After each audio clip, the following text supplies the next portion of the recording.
परमेश्वर, हम आपका हृदय से धन्यवाद करते हैं क्योंकि आप अद्भुत स्वामी, अद्भुत महान सामर्थ्य के काम करने वाले परमेश्वर हैं। हम आपकी महिमा करते हैं, आपका धन्यवाद करते हैं। आपने हमारे लिए अनुग्रह पर अनुग्रह किया है और आज प्रभु आप हमारे जीवन में निवास करना चाहते हैं। आज प्रत्येक मनुष्य को अपनाना चाहते हैं। आज प्रत्येक मनुष्य के लिए आपने अपने हाथों को फैला के रखा है ताकि जो कोई चाहे वह आपकी शरण में आ जाए। आज उद्धार का द्वार खुला हुआ है। आज आप सबको ग्रहण कर रहे हैं। वो दिन दूर नहीं जब आप ये उद्धार का द्वार बंद करेंगे और तब लोग आना चाहेंगे और फिर उनके लिए कोई रास्ता नहीं होगा। हम धन्यवाद करते हैं कि आपका वचन हमें आने वाले समय के बारे में और उन बातों के बारे में जो आने वाले समय में आप करने जा रहे हैं आगाह करता है और पवित्र आत्मा के द्वारा वचन हमको चेतावनी देता है और हमें उत्साहित भी करता है ताकि हम आज हर परिस्थिति में अपने प्रभु से लिपटे रहें और अपने प्रभु के लिए जीवित रहें और अपने प्रभु की महिमा का कारण बने। पवित्र आत्मा हमें ऐसे मार्ग में चलने के लिए प्रेरित करता है जिससे परमेश्वर की महिमा हर परिस्थिति में हमारे जीवन से और हमारे परिवार से प्रकट होती रहे और उसके नाम के योग्य बड़ाई हमारे जीवन से दिखाई दे और लोग देखें और कहें, ये गवाही दें कि परमेश्वर इनके हृदय में और इनके परिवार में वास करता है, ताकि आपका नाम हमारे परिवार के द्वारा, हमारे व्यक्तिगत जीवन के द्वारा महिमान्वित होने पाए, जिसके लिए आपने अपने पुत्र का बलिदान दिया और हमें छुटकारा दिया ताकि हमारा जीवन छुटकारे का जीवन हो, सामर्थ का जीवन हो, महिमा का जीवन हो और परमेश्वर की महिमा हमारे जीवन से प्रकट हो और उसके नाम का महिमान्वित होने पाए। धन्यवाद के साथ इस प्रार्थना को आपके इकलौते पुत्र प्रभु यीशु मसीह के नाम से मांगते हैं, आमीन। सबको जय मसीह की। एक बार फिर से हम आपके बीच में परमेश्वर के वचन को लेकर हाजिर हैं और आज मैं आपके बीच में प्रभु यीशु मसीह के उस बलिदान के उस हिस्से को शेयर करूंगा जिसके द्वारा हम परमेश्वर की उपस्थिति में जाने के योग्य बनते हैं। और वो उसके बलिदान से नहीं बल्कि उसके बलिदान के द्वारा जो लहू बहा था, वो लहू हमें परमेश्वर की उपस्थिति में जाने के लिए आवश्यक है। बिना लहू के पापों की क्षमा है ही नहीं। इसलिए आज मैं परमेश्वर के वचन से आपको ये इस बात को शेयर करूंगा। हम लोग यीशु मसीह का लहू, यीशु मसीह का लहू, यीशु मसीह का लहू कहते तो हैं, ज़बान से कहते हैं और यीशु मसीह के लहू को हम काल्पनिक तौर पर अपने ऊपर लगाते भी हैं, ये कह के कि हम अपने ऊपर यीशु मसीह का लहू लगा रहे हैं, लेकिन हम उस लहू का अर्थ नहीं समझते और उसको हम काल्पनिक रूप में इस्तेमाल करते हैं और ये कल्पना करते हैं कि यीशु मसीह के लहू को लगा लेने से हमको चंगाई मिलेगी, लेकिन ऐसा नहीं है। हम आज इस बात की गहराई में जाएंगे कि यीशु के लहू का मतलब क्या है और यीशु के लहू की सामर्थ क्या है और उसके लहू से हमें छुटकारा कैसे मिलता है, ताकि सुसमाचार हमारे जीवन में पूरा हो सके। सुसमाचार केवल सुनने और बोलने वाली चीज़ नहीं है। सुसमाचार वो परमेश्वर का प्रकाशन है जो हमारे जीवन में वो पूर्ण करना चाहता है और जब तक वो पूर्ण नहीं होता हम परमेश्वर की उपस्थिति में प्रवेश नहीं कर सकते हैं। इसलिए हम उस सुसमाचार को जो हमें सुनाया गया, जिस पर हमने विश्वास किया और विश्वास से हम धर्मी घोषित किए गए, वो सुसमाचार हमारे जीवन में पूरा कैसे होगा और उसके बाद हम कैसे धर्मी बनाए जाते हैं और हम परमेश्वर की पवित्र उपस्थिति में कैसे प्रवेश पाते हैं, वो हम देखेंगे। और इसमें लहू सबसे मुख्य काम करता है।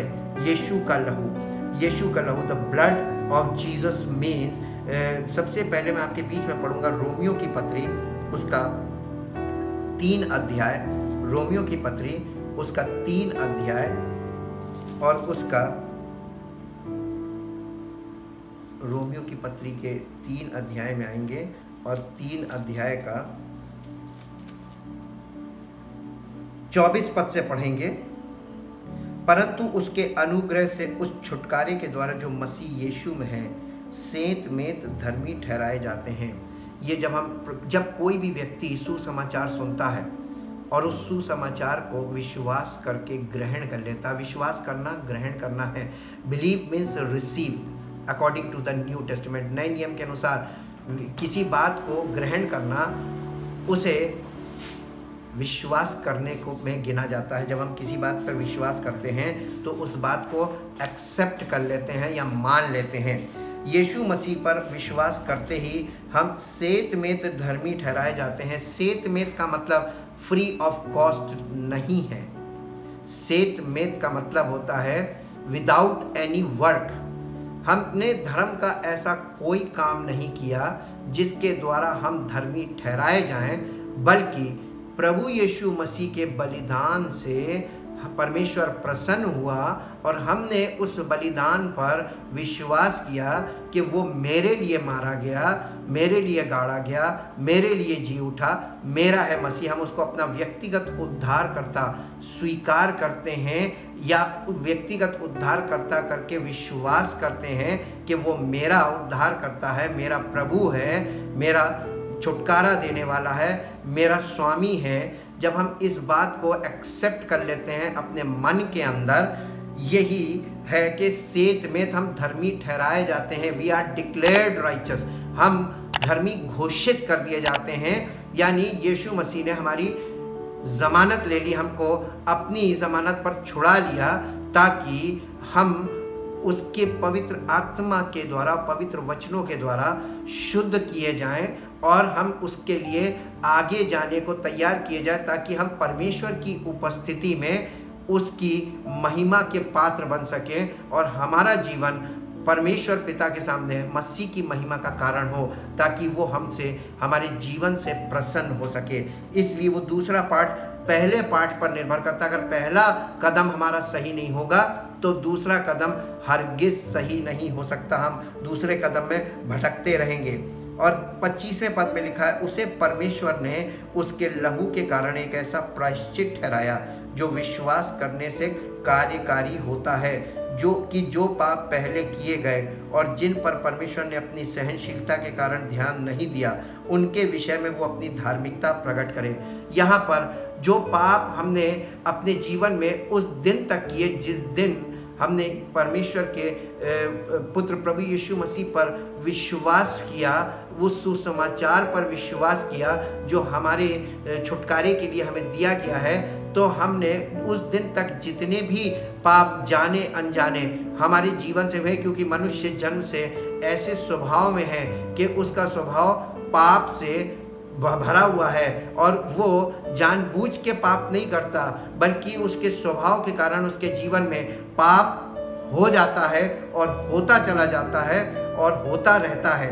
इसलिए परमेश्वर ने जो हमारे छुटकारे के लिए अपने पुत्र को बलिदान किया, इस बलिदान में उसने हमारे पापों को अपने पुत्र के ऊपर लाद दिया और पुत्र ने हमारे पापों को लेकर उस क्रूस पर अपना लहू बहाया और प्राण त्यागा, ताकि हमारा पाप का शरीर पर प्रभु यीशु मसीह के लहू के द्वारा छुटकारा पाए, प्रायश्चित बन जाए वो लहू, और उस लहू के द्वारा हमें छुटकारा मिल जाए और हम परमेश्वर की पवित्र आत्मा को ग्रहण कर पाए, या पवित्र आत्मा हमको ग्रहण कर पाए और हमारे जीवन में आकर वो हमको परमेश्वर की पवित्रता और परमेश्वर की धार्मिकता में आगे ले जाए। इसके लिए ये बलिदान बहुत ज़रूरी था और इसके बिना कोई आगे नहीं जा सकता था या परमेश्वर की उपस्थिति में प्रवेश नहीं पा सकता था। इसलिए ये लहू हमारे लिए प्रायश्चित का लहू है, वरन इसी समय उसकी धार्मिकता प्रकट हो कि जिससे वो आप ही धर्मी ठहरे और जो यीशु पर विश्वास करे उसका भी धर्मी ठहराने वाला हो। ये पिता के लिए बात की गई है कि पिता आप भी धर्मी ठहरे और यीशु का लहू उस व्यक्ति को जो उस पर विश्वास करता है उसको पिता धर्मी ठहराने वाला भी हो। अब मैं आपको बताना चाहता हूँ ये लहू क्या चीज़ है, व्यवस्था के अनुसार लहू का महत्व क्या है। हम व्यवस्था में चलेंगे, लेव्य व्यवस्था की पुस्तक में, और लेव्य व्यवस्था की पुस्तक और उसका 17 अध्याय, लेव्य व्यवस्था उसका 17 अध्याय यहाँ पर लहू के विषय में, बलिदान और बलिदान के साथ साथ लहू के विषय में बहुत मुख्य विषय लिखा हुआ है। और यहाँ पर इस प्रकार से लिखा हुआ है 17 अध्याय लेवी व्यवस्था, the book of Leviticus in English, chapter 17 verse 11, उसका 11 पद। यहाँ पर ऐसे लिखा हुआ है, क्योंकि शरीर का प्राण लहू में रहता है और उसको मैंने तुम लोगों को वेदी पर चढ़ाने के लिए दिया है कि तुम्हारे प्राणों के लिए प्रायश्चित किया जाए, क्योंकि प्राण के कारण लहू ही से प्रायश्चित होता है। यीशु मसीह ने हमारे लिए प्रायश्चित किया है, यानी हमें जो प्रायश्चित हम नहीं कर सकते थे, यीशु मसीह ने वो प्रायश्चित हमारे लिए किया है। और हमें इस प्रायश्चित को जो यीशु मसीह ने हमारे लिए किया है, इस प्रायश्चित को एक्सेप्ट करना होता है। और जब हम इस प्रायश्चित को एक्सेप्ट करते हैं कि वो मेरे पापों के लिए वो लहू बहाया गया, तो यीशु मसीह जो पवित्र था, उसका लहू भी पवित्र था। उस लहू में हमारी सारी अशुद्धता, हमारा सारा पाप जाकर उस लहू में चला गया, ताकि हमारा लहू यीशु मसीह के कारण शुद्ध हो सके। उसके उस प्रायश्चित के कारण जो उसने हमारे लिए किया है, हमारा लहू शुद्ध हो। और आपको मालूम है, मेडिकली भी आप देखेंगे तो जब आपका और हमारा लहू शुद्ध हो जाता है तो सारे रोग अपने आप आपके शरीर से गायब हो जाएंगे।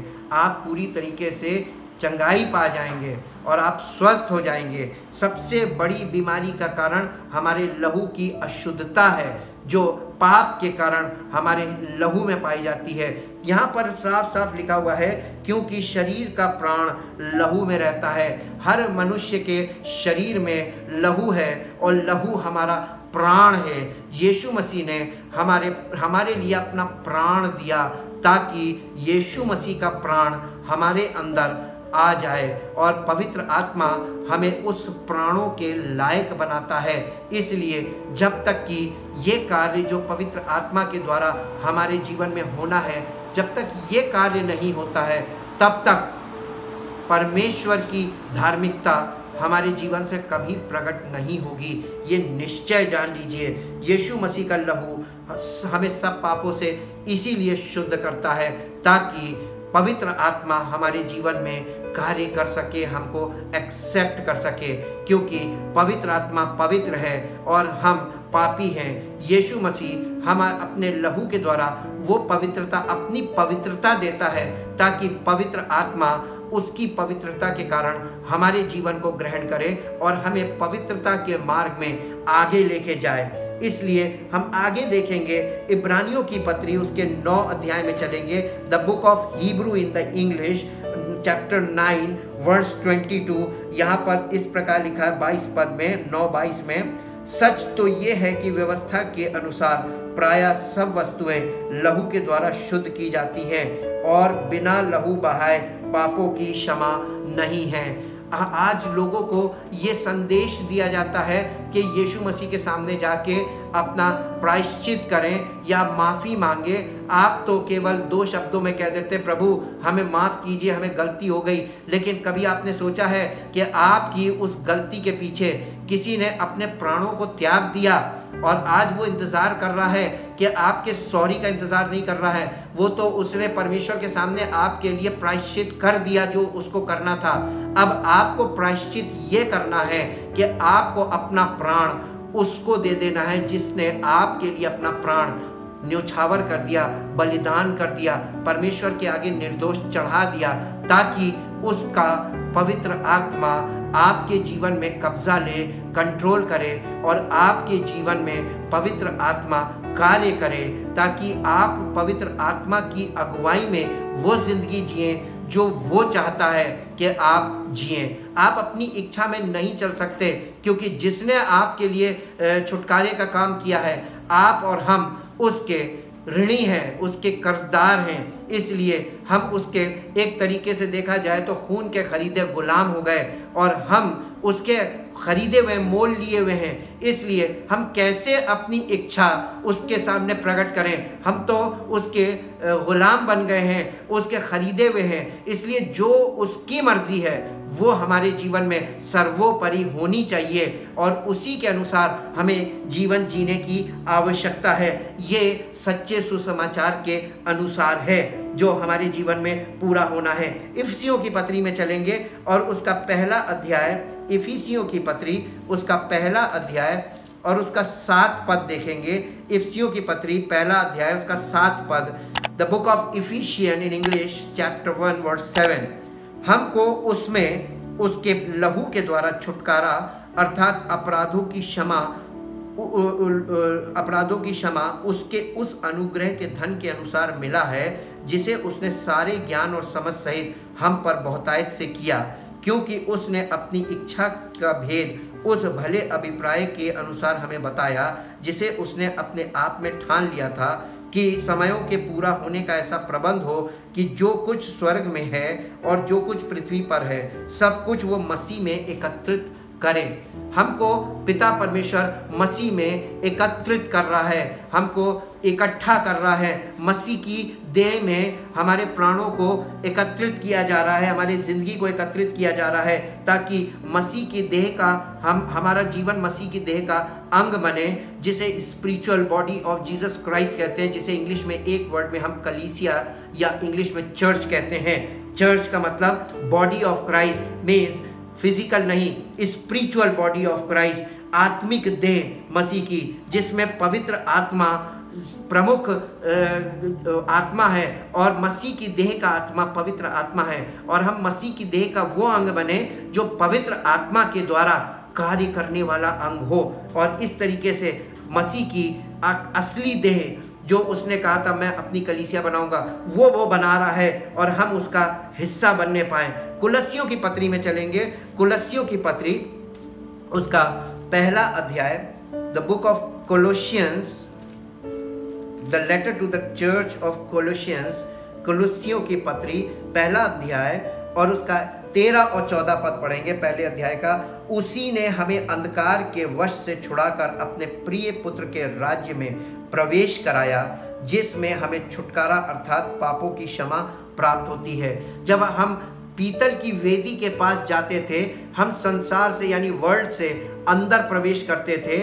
संसार के साम्राज्य से हम परमेश्वर के राज्य में जा रहे हैं, जहां परमेश्वर की योजना और इच्छा के अनुसार हमको सब कुछ करना है। तो पहली वेदी जो थी पीतल की वेदी यानी क्रूसिफिक्शन, जो यीशु मसीह के द्वारा हमारे लिए पूर्ण किया गया है, ये वो वेदी है जिसके द्वारा हम संसार से या अंधकार के साम्राज्य से हम छुड़ाए जाते हैं, अंधकार के वश से, और प्रिय पुत्र के राज्य में हमें प्रवेश मिलता है, जिसे हम परमेश्वर का राज्य कहते हैं। और ये परमेश्वर की मनसा के अनुसार होना चाहिए, उसी के योजना के अनुसार ये कार्य होना है। अगर कोई व्यक्ति इसमें अपनी युक्ति लगाएगा तो वो उसकी युक्ति सफल नहीं होगी, क्योंकि परमेश्वर ने जैसा हमारे लिए नियुक्त किया है वैसा ही वो हमारे जीवन में पूरा करना चाहता है। और इसी कुलस्सियों की पत्री उसके पहले अध्याय के 20 से 22 पद तक पढ़ेंगे।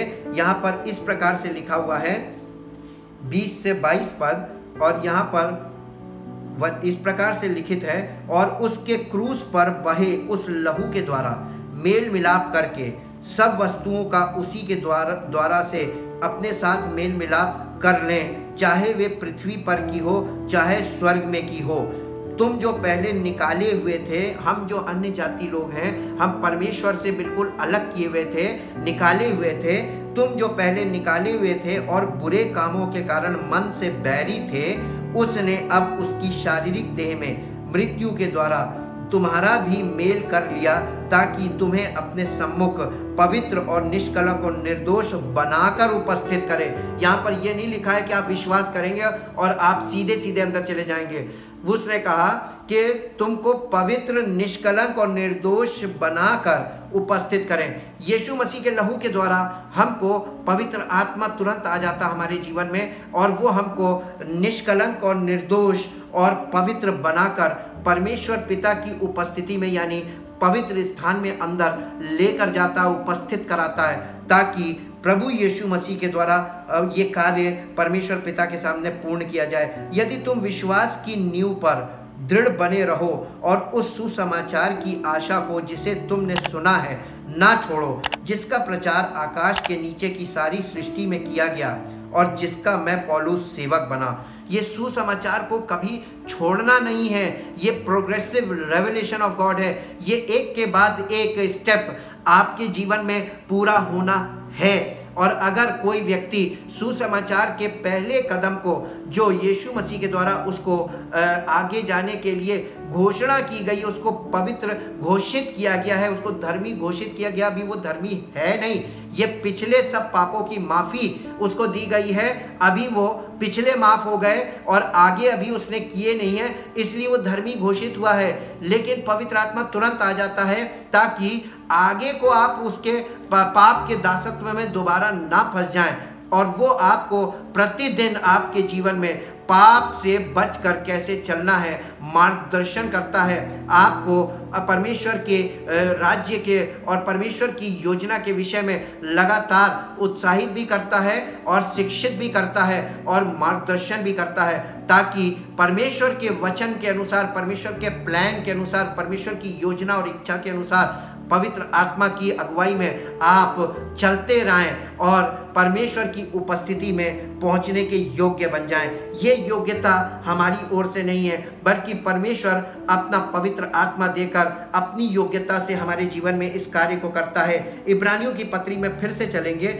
और उसके 9 अध्याय में आएंगे और 9 अध्याय के 11 पद से देखेंगे मसीह के लहू की सामर्थ्य। उसके 11 पद से इस प्रकार से लिखा है, परंतु जब मसीह आने वाली अच्छी वस्तुओं का महायाजक होकर आया, तो उसने और भी बड़े और सिद्ध तंबू से होकर, जो हाथ का बनाया हुआ नहीं अर्थात इस सृष्टि का नहीं। आप यहाँ पर एक चीज़ बहुत ध्यान से देखिए, इब्रानियों की पत्री में यीशु मसीह हेवनली मिनिस्ट्री में दिखाया गया है, उसकी स्वर्ग की सेवकाई में जहाँ वो महायाजक बनकर बैठा हुआ है, वहाँ से वो महायाजकीय रूप में किस प्रकार से कार्य करता है और किस प्रकार से उसका लहू और पवित्र आत्मा हमारे जीवन में ज़मीन पर कार्य कर रहे हैं, और उसके लहू के द्वारा लोगों को छुटकारा मिलता है और पवित्र आत्मा के द्वारा वो परमेश्वर की उपस्थिति में पहुंचाए जाते हैं। इसमें साथ साथ वो मूसा के तंबू साथ साथ चल रहा है, कंपैरेटिव चल रहा है, यानी दोनों चीज़ें बराबर से चल रही हैं। वहाँ पे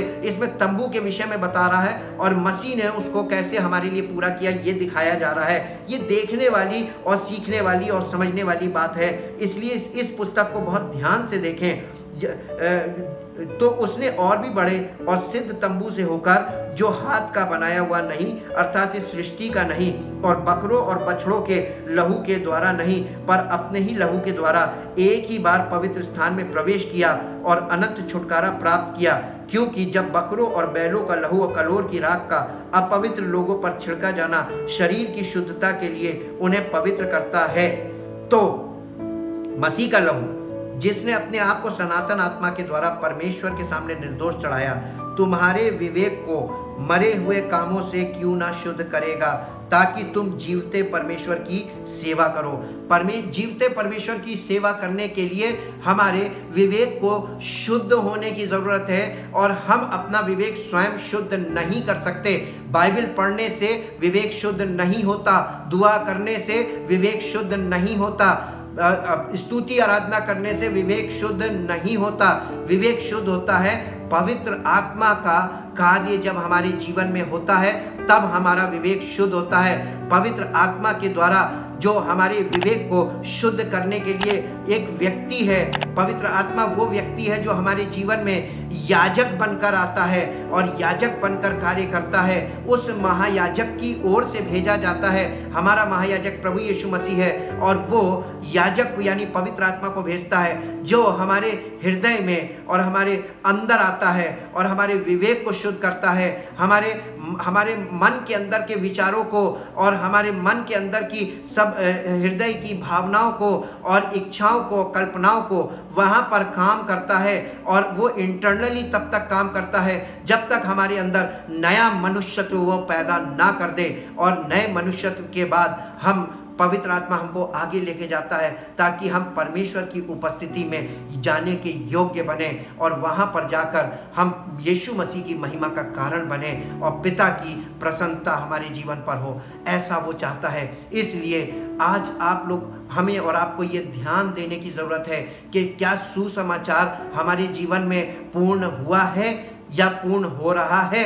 अगर ऐसा नहीं है तो सुसमाचार को ये कोई मंत्र नहीं है कि इसको बोलते रहें, ये वो कार्य है जो पवित्र आत्मा के द्वारा हमारे जीवन में होना है। और जब तक ये कार्य ना हो तब तक हम और आप अभी परमेश्वर की उपस्थिति में जाने के योग्य नहीं हैं। और परमेश्वर ने हमको बाहर इसलिए रोक लिया ताकि कोई अंदर जाकर मर ना जाए। आप हनन्याह और सफीरा के बारे में देख सकते हैं नए नियम में कि उन लोगों ने कैसी गलती की। विश्वासी थे, वो यीशु मसीह पर विश्वास करते थे, पहली सदी की कलीसिया के एक्टिव मेंबर हुआ करते थे, लेकिन एक गलती ने उन लोगों के जीवन में कितना बड़ा डिस्ट्रक्शन किया कि वो परमेश्वर की उपस्थिति में तुरंत मर गए।